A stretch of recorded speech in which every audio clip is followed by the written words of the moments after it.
gente vai começar a resolver alguns casos que são casos de aplicação. Então vamos ver aqui o seguinte, ó. Deixa eu pegar aqui.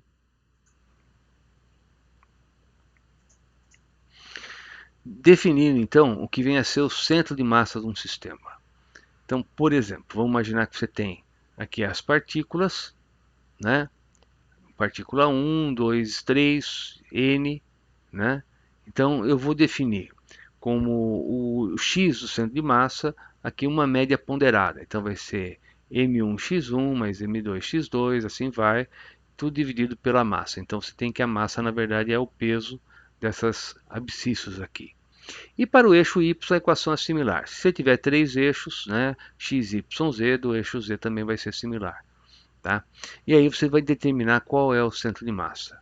Ah, mas para que serve isso? Para representar o sistema. Né? Então, esse sistema ele vai ter o seu centro de massa calculado dessa forma e a gente vai acabar enunciando uma propriedade importante a respeito da quantidade de movimento do seu sistema. Tá? Inclusive, deixa eu só rabiscar aqui para vocês uma coisinha.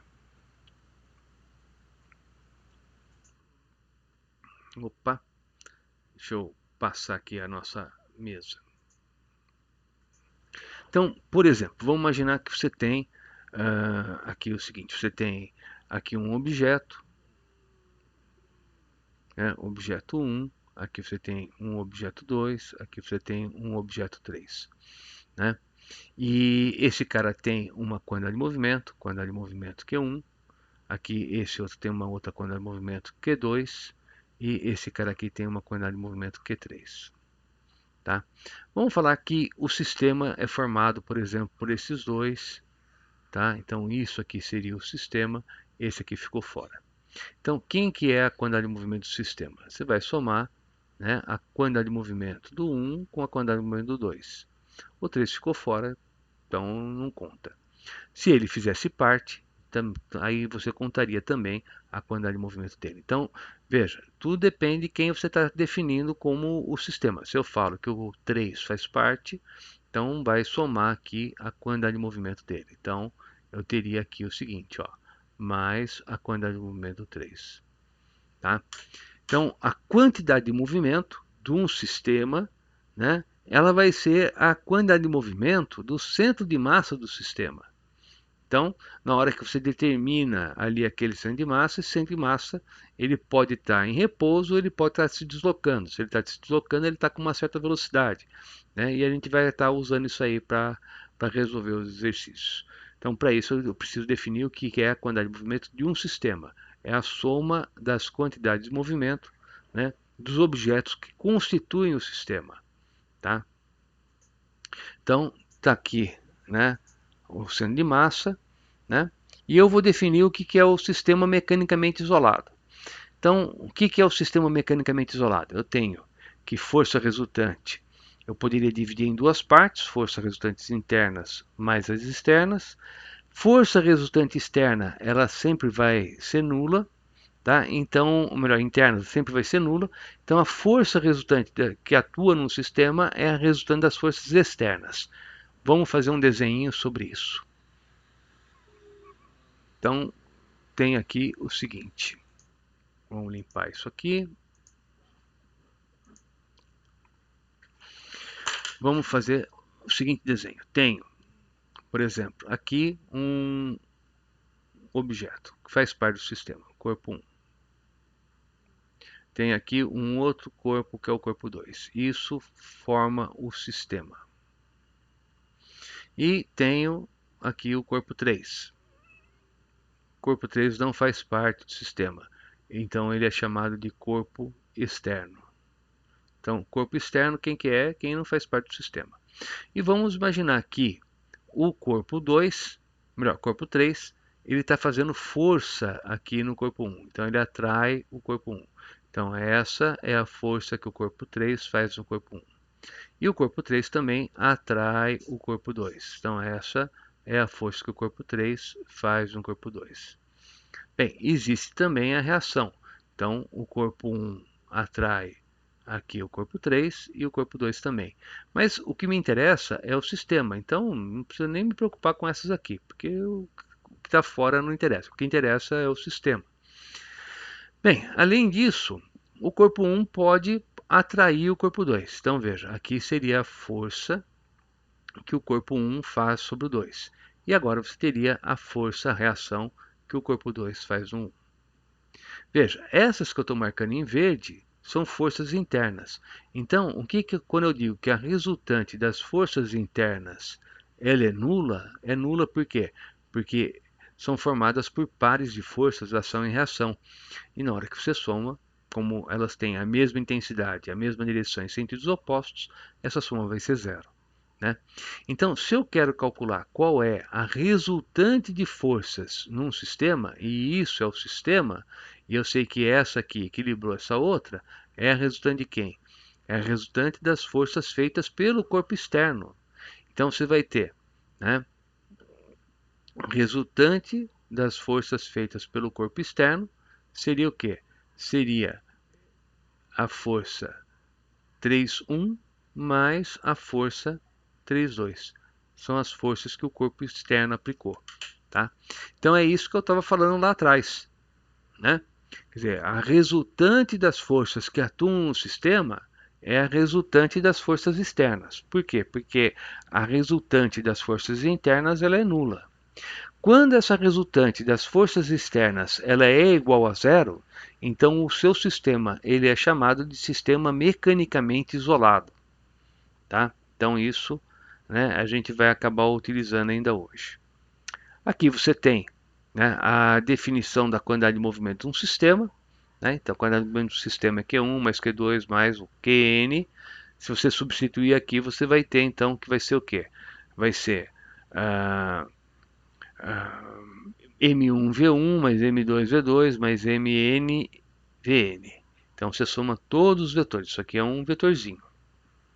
E isso vai ser o quê? Vai ser também a quantidade de movimento do seu sistema. Tá? Então, tem aqui a quantidade de movimento do sistema e tem também o teorema do impulso. Quer dizer, o que vem a ser o impulso da força resultante?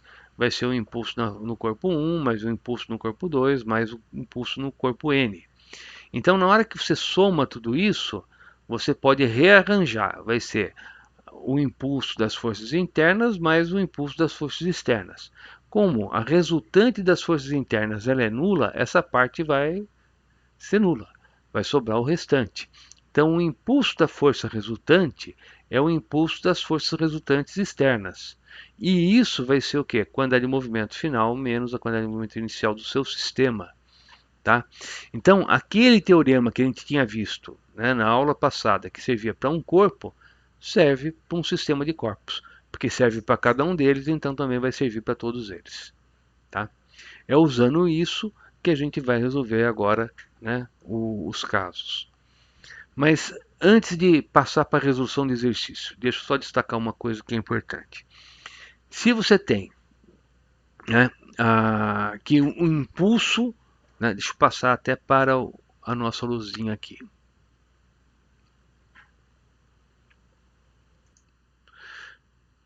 Vamos tentar responder a seguinte questão. Quando que a quantidade de movimento do seu sistema se conserva, ou seja, quando a quantidade de movimento inicial do seu sistema é igual ao final.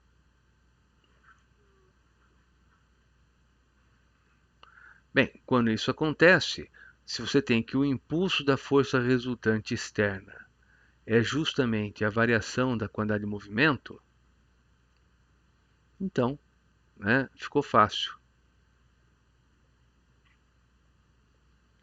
Porque se um é igual ao outro, então na hora que você soma isso aqui, né, ó, aqui vai dar zero.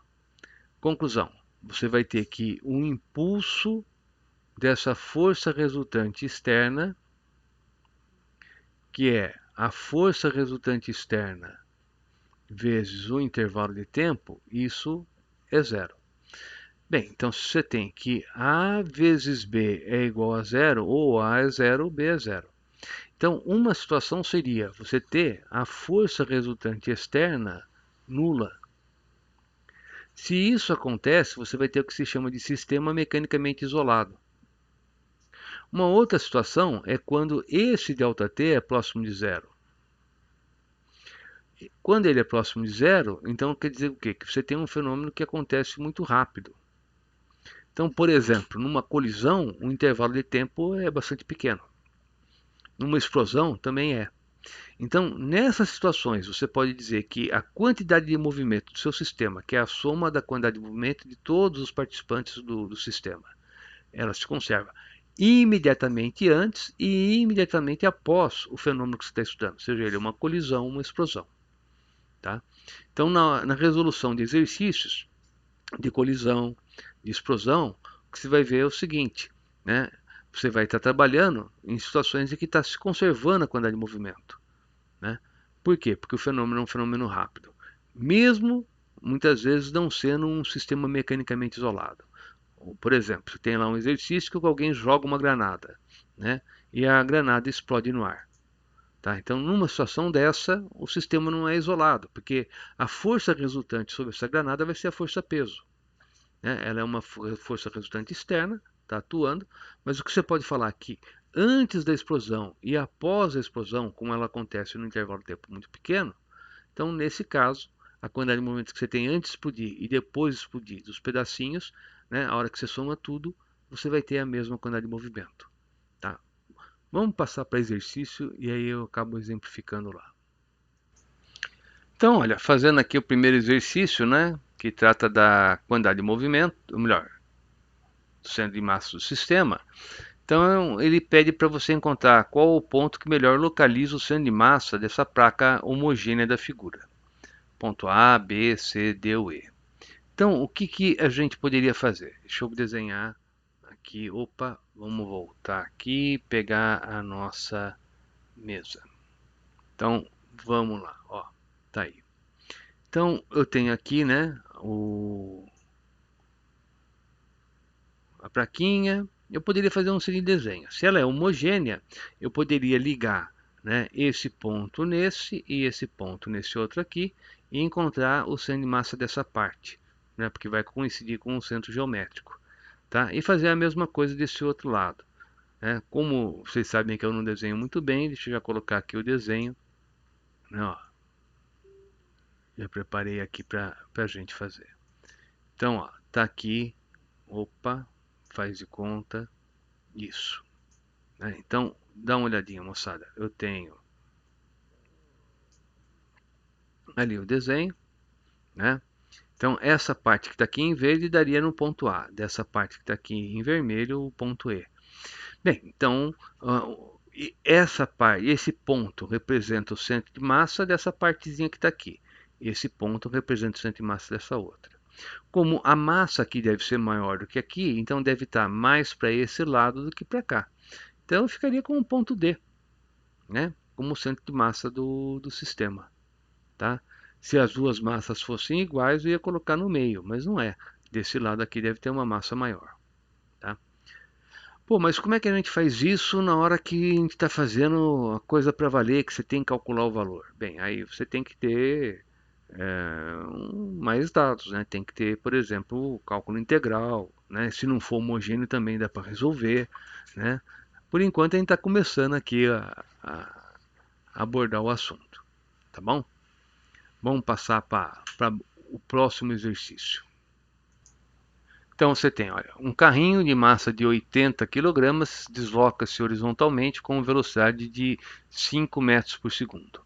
Um bloco de massa 2 de 20 kg cai verticalmente sobre o carrinho, de uma altura muito pequena, aderindo a ele. Com que velocidade final se move o conjunto? Que quantidade de energia mecânica foi transformada em energia térmica? Então, vamos lá, vamos ver como que a gente faz isso aí. Então, aí você vai ter o seguinte, né? Repare que a quantidade de movimento deve se conservar no eixo X, né? Porque o que acontece? Você deve ter o carrinho, né, que está andando, faz de conta que é o carrinho que está aqui, ele está andando, e vai cair um objeto. Então, o sistema não é um sistema isolado, porque aqui você tem uma força-peso que está atuando que não está equilibrada. Mas, em compensação, nesse eixo X, você não tem nenhuma força resultante externa. Então, eu vou falar o seguinte, ó, a quantidade de movimento do seu sistema inicial no eixo X é igual à quantidade de movimento no seu sistema final no eixo X. Inclusive, já não coloquei nem mais o sinal de vetor, porque está ocorrendo a conservação da quantidade de movimento, né? Então, tem aqui o seguinte, ó, massa, né, do carrinho vezes a velocidade que ele tem vai ser igual a massa do carrinho mais a massa do bloco de madeira que caiu vezes a velocidade final. Então eu indico uma situação final pelo linha, B'. Então isso vai dar que 80 vezes 5, que é a velocidade inicial, é igual a 80 mais 20 vezes o V'. Então V' vai ser igual a 400 dividido por 100. E, portanto, isso é igual a 4 metros por segundo. Então, isso seria o nosso item A. Item B, né? Qual que foi a variação da energia cinética? Então, eu tenho, né, nesse item B, vou até diminuir aqui o tamanho do exercício, gente, senão acho que não vai caber esse treco. Melhor até deletar isso aqui. Pronto. Então, vai ficar aqui o seguinte, ó. Tenho item B. Tenho que a energia cinética inicial é igual a mv ao quadrado sobre 2. Então, energia cinética inicial vai ser a massa que eu tenho em movimento, que é de 80, vezes a velocidade inicial, que é de 5, ao quadrado, dividido por 2. Então, isso vai dar 1000 joules, né? Deixa eu até verificar se não encobri ali com... Pronto, coube. Então agora vamos voltar aqui na nossa mesa. Bem, a energia cinética final vai ser igual massa do carro mais massa do bloco vezes a velocidade final ao quadrado dividido por 2. Então isso vai dar que a energia cinética final é igual a 80 mais 20 vezes a velocidade final, já calculamos, é 4 ao quadrado, tudo dividido por 2. Então, essa energia cinética final, né, vai ser igual a 100 vezes 16 dividido por 2, que vai ser 800 joules. Então, qual foi a variação da energia cinética? É a energia cinética final menos a energia cinética inicial. Então, variação da energia cinética é de menos 200 joules. Então, toda vez que você tiver um choque como esse, uma colisão como essa, né, inelástica, em que os objetos batem e ficam grudados, sempre vai ter diminuição da energia cinética. Tá? Quando você tem uma colisão, né, e ela é perfeitamente elástica, sempre você vai ter os corpos ficando separados após a colisão. Então, a condição para que haja, né, não é a única condição, ela não é suficiente, mas ela é necessária, né, para que você tenha a conservação da energia cinética e que eles fiquem separados. Ficou junto, vai perder energia, não tem como. Tá? Então, tá aí, tá, a resolução. Então, vamos passar para o próximo exercício. Uma bomba explode em 3 fragmentos da forma mostrada na figura a seguir. Então, você está vendo aí uma figura. Situação inicial, massa m, velocidade v0, explodiu em 3 pedaços. Então, ele quer que você ache v1 em termos do v0, v2 em termos do v0. Veja, esse tipo de exercício você não conseguia resolver antes, nem com os conceitos de força, nem com os conceitos de energia. Tá? Então, o que está acontecendo aí? Você tem um sistema, esse sistema está em movimento, né? Nós vamos supor a conservação. Então, se você sabe para onde foi uma parte dele, depois que explodiu, você consegue achar o resto. O que eu estou usando? Conservação da quantidade de movimento.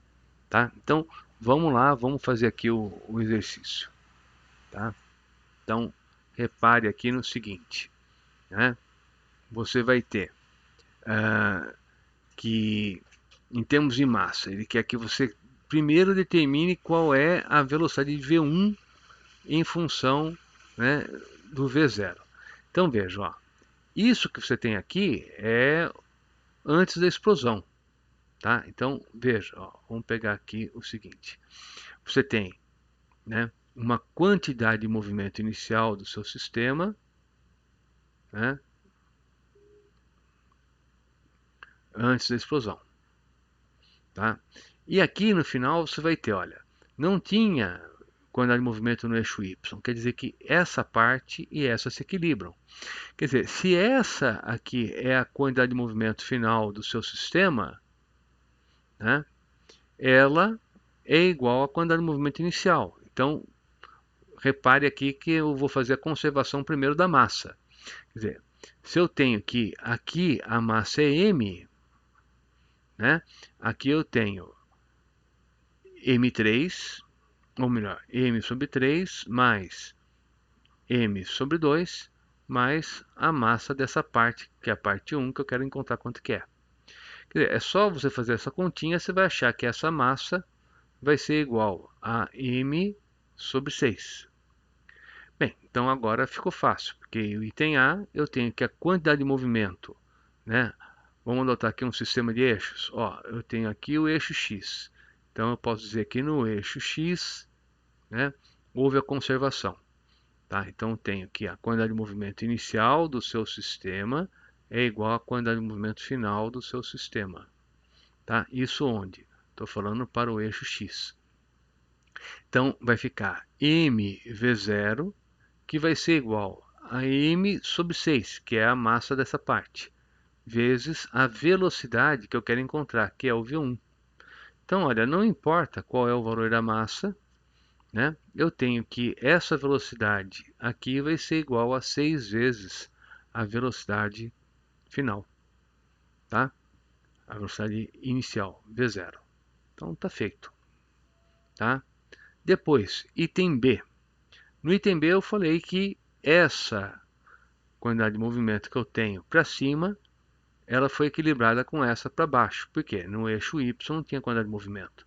Então, eu posso dizer que a quantidade de movimento que você tem, né, desse cara é igual à quantidade de movimento desse outro.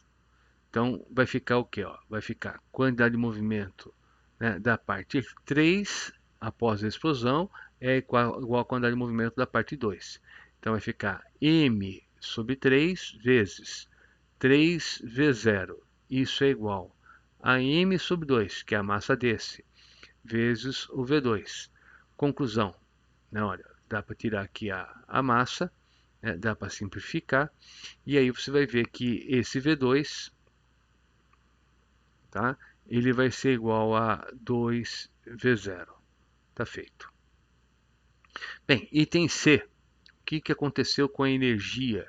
Bem, a energia aumenta, né, porque você tem uma explosão, né, ocorrendo a explosão, né, energia química vai ser transformada em energia cinética, né? Tava ali, né? Ele está andando, explode, aumenta a energia, porque agora cada parte vai estar se movimentando. Então mantém a quantidade de movimento do sistema, mas a soma, né, de todas as quantidades de movimento, todas as energias cinéticas, vai dar maior que você tinha antes. Por quê? Porque você está convertendo energia química em energia cinética. Tá bom? Então, tá feito. E olha, e essa parte você não conseguia fazer com as leis de Newton que você tinha antes, não. Esse é um exercício clássico que todo mundo que estuda esse assunto tem que fazer, não tem jeito de escapar. Você tem um pêndulo balístico, consiste então de um pêndulo que está pendurado em repouso, você atira um projétil, o projétil vai entrar dentro dele, vai ficar alojado ali, e aí então ele sobe, né? E pela altura que ele subiu, você determina a velocidade do projétil, tá? Então, primeiro, ele vai querer saber qual é a velocidade do conjunto bloco projétil após o impacto, depois que o projétil entrou. Depois, ele pergunta né, qual vai ser a velocidade inicial do projétil. Então você poderia usar esse sistema para medir a velocidade do projétil. Então vamos lá, vamos fazer o exercício. Então tenho ele aqui. Deixa eu ver se eu consigo colocar ele aqui. Tá? Então, primeira parte, né? O que ele quer que você faça é determinar qual é a energia mecânica que ele vai ter, qual a velocidade que ele vai ter após o impacto, tá bom? Então vamos lá. O que eu vou fazer? Eu vou falar aqui a energia. Então, fazendo aqui o item A, né? A energia mecânica que eu tenho após, né, o projétil bater dentro do pêndulo, né, vai ser igual à energia mecânica que ele tem depois que ele subiu. Então aqui seria a situação onde você tem a linha, aqui a situação duas linhas. Tá? Então isso vai dar que massa do projétil mais a massa do bloco vezes a velocidade com que ele está saindo aqui, que é o V', tá? Ao quadrado, dividido por 2, porque isso é uma energia cinética, vai ser igual à energia potencial que ele vai ter aqui, porque aqui ele tem cinética, aqui ele tem potencial. Então isso vai ser M1 mais M2 vezes o G vezes o Hzinho, que é a altura que ele subiu. Então, primeira coisa, você vê que, olha, não importa a massa, né? Você tem que essa velocidade com que sai o conjunto é a raiz quadrada, né, de 2GH. Está feito. Né? Item B. Considerando agora a colisão. Então veja, o sistema ele é considerado um sistema conservativo daqui para cá, mas não conserva a energia na hora que o projeto está entrando, porque aí você tem aquela situação que eu estava comentando com vocês. Bateu e ficou junto, não conserva energia. Então agora vamos passar para uma outra situação. Vou apagar aqui, ó. Agora é na hora que você tem esse cara né, a situação inicial do seu sistema. Então você tem aqui a quantidade de movimento do seu sistema nesse eixo X, né, vai ser igual à quantidade de movimento final do seu sistema, né, na hora que o projétil está aqui e ele está saindo com essa velocidade V. Então você vai ter que M1V1 ou M1V é igual a M1 mais M2 vezes a velocidade V'. Portanto, a velocidade que tem o projétil vai ser M1 mais M2 sobre M1 vezes a raiz quadrada de 2GH que a gente calculou no item anterior. Tá? Então foi determinado qual é a velocidade, né, inicial aí do projétil. Tá bom? Então tá feito.